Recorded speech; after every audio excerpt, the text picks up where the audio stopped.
Our first MIDI effect trick is to stack arpeggiators, and there's actually two ways of doing this, but first let me play my original chord progression.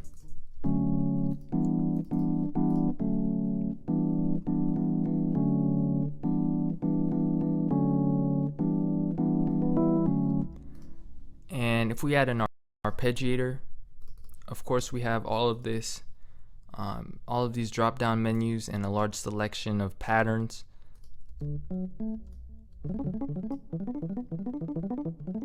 But as you can tell, it's pretty basic. So the first way you can stack arpeggiators is by adding a second one, and now this second arpeggiator is arpeggiating the notes from the first arpeggiator, so it's like a double effect.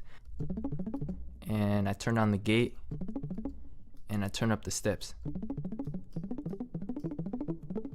And let's turn up the gate on this one so that the notes are longer and have more time to be arpeggiated.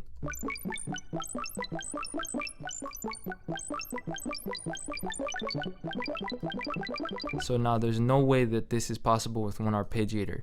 And imagine what you could do with different patterns. A different way of doing it is hitting Command G and then opening up the chain of the MIDI effect rack that is created when you hit Command G. And you want to create a new chain and put another arpeggiator on there. And what this is going to do is that now it's going to play two different channels with two different arpeggiator settings. So let's try something weird.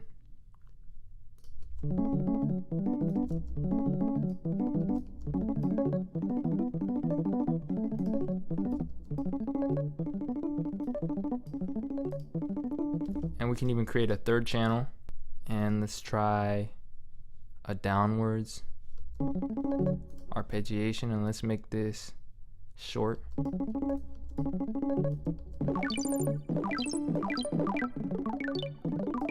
And now we have this whole stack of arpeggiators, and it creates this really complicated pattern. This next trick is also with an arpeggiator, and it allows you to automate the speeds of different drum instruments, and the most applicable use of this would be with hi-hats. So this is a hi-hat pattern that I came up with.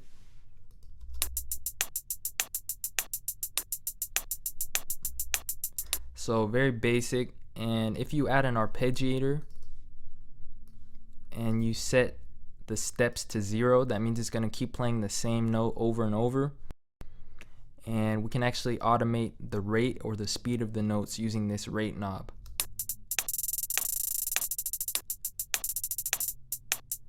And as well, what I like to do with this trick is turn up the steps. So I'll go to 1 step, for example, and instead of the distance being an octave, I will do something like either -1 or 1 or even 2 in some cases, semitones, and now it's going to switch up and down between 2 notes basically.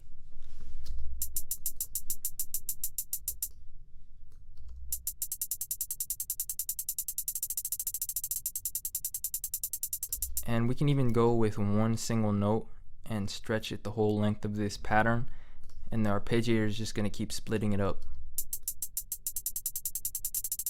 So if we go further and let's do 2 or 3, we get some organic sounding patterns. This next trick actually uses a drum rack, and it is a trick for getting a random sample. So when you're creating organic drums, typically you want there to be a difference each time that you hit a certain note. Like you want it to play a little bit differently. And what this trick allows you to do is use the random MIDI effect, and it allows you to play a random sample when you click on a drum rack block. So right now we have a drum rack. What we're actually going to do is we're going to get a second drum rack and put it into the first kind of block right here. Now what I'm going to do is hit this chain button right here in the first drum rack, and I'm going to hit this I/O, and I want to turn the play to C1 so that the random effect will be activated each time. So then I go to the MIDI effects and get the random and put it right there, and I actually have a few drum samples. a bunch of claps. As you can tell, they're labeled HHE because they're from my Hip Hop Essentials kit. But what I'm going to do is drag that into this drum rack right here, into the second one. And now all of these are loaded into the second drum rack. And we can call this claps, I guess. Now obviously there's 5 choices, so what we want to do is we actually want to turn the random down to 4 choices, because our first sample is going to be non-random and the rest are going to be the 4 random choices. And we want to turn up the chance to a high percent, but not all the way to 100, because we still want our original sample to play every once in a while. And then the 4 other ones are going to be randomly chosen. So now when we click,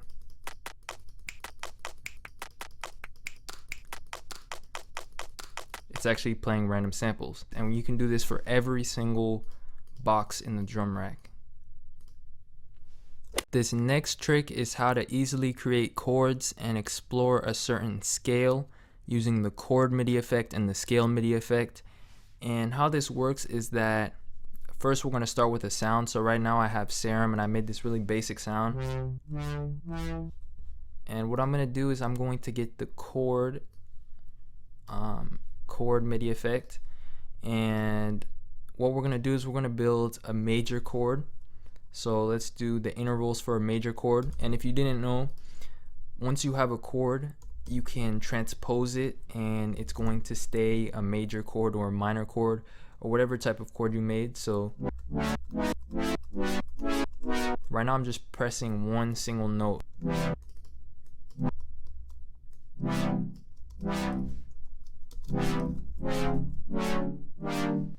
So that's cool and all, but it's not really sticking to a single scale. It's kind of playing through a bunch of different scales. So what we're going to do is we're going to get the scale MIDI effect. Actually, I'm going to use a preset. Let's just use the C major preset. And now whatever note I hit, it's going to stay within the C major scale.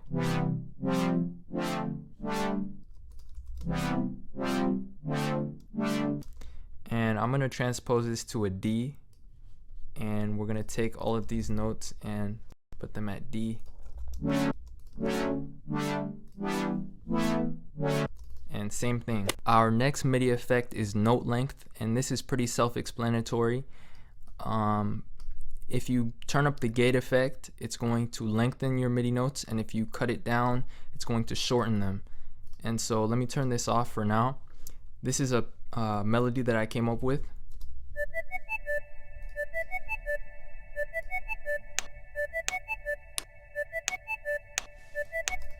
And if you like that sound, it's from my Future Beats kit for Massive. And it's one of the lead sounds. It's lead number 3. And basically with the note length, we can shorten or lengthen these MIDI notes.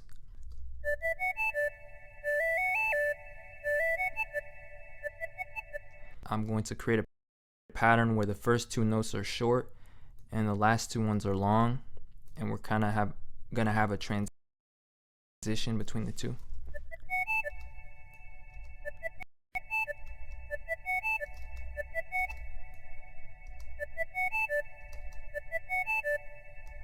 I'm going to keep repeating that. And basically that's the note length MIDI effect. The next MIDI effect we have is velocity, and I actually came up with this pattern with Tom from my Hip Hop Essentials kit, and this is what it sounds like.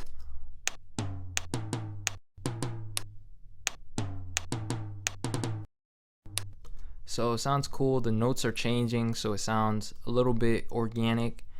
But the problem is the velocity is still the same throughout each of the notes. So that's kind of unrealistic, and that's where the velocity MIDI effect comes into play. You actually have this random knob down here, and this is actually going to randomize the velocity. And you also have a low kind of an output low, and you have an output high. So this is going to set the boundaries, because obviously you don't want a velocity of 0 on some of these, because it's going to be inaudible. So you kind of want to set the boundaries.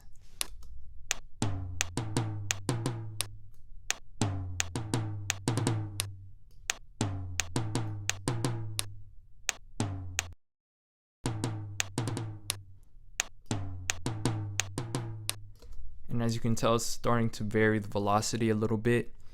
And that's the velocity effect in a nutshell. We can also add it to the hi-hats that we added earlier. And let's place it right after the arpeggiator.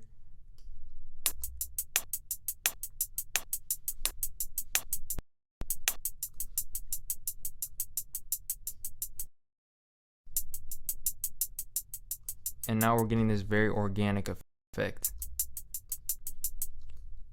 So there you have it, the velocity effect. This next effect is probably the simplest of all of the ones we've covered, and it's the pitch effect. And this is going to allow me to switch scales.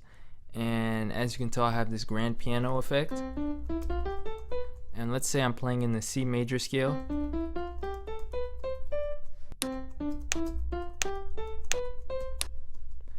And what we can do with the scale effect is we can actually pitch whatever I'm playing up.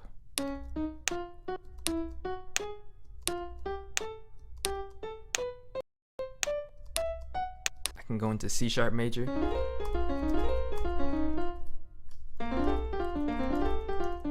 And that's B flat major. I can keep going down or up. And that's pretty self-explanatory. You can add it to any MIDI track and it's going to transpose everything that you've played up or down depending on what you put in the pitch. So this final MIDI effect trick is how to record what your MIDI effects are doing into actual MIDI notes. So as you can tell, I have this empty MIDI channel, and for this example we're going to get this stacked arp kind of thing that we did at the beginning, the first effect with all the arpeggiators. And this is what it sounded like. So obviously there's a ton of notes going on here, but all we're seeing is these big chords that we originally started with.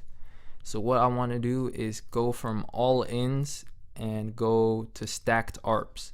So now the input for this MIDI channel is whatever's playing out of this first channel with the arps. And I'm going to hit the arm button, and then I'm going to hit record.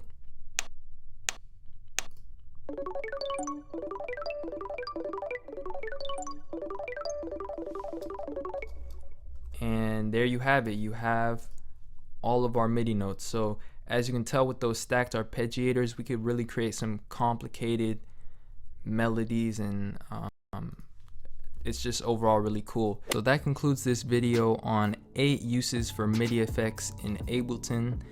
And again, shout out to patches.zone for coming up with these tricks and allowing me to make videos on their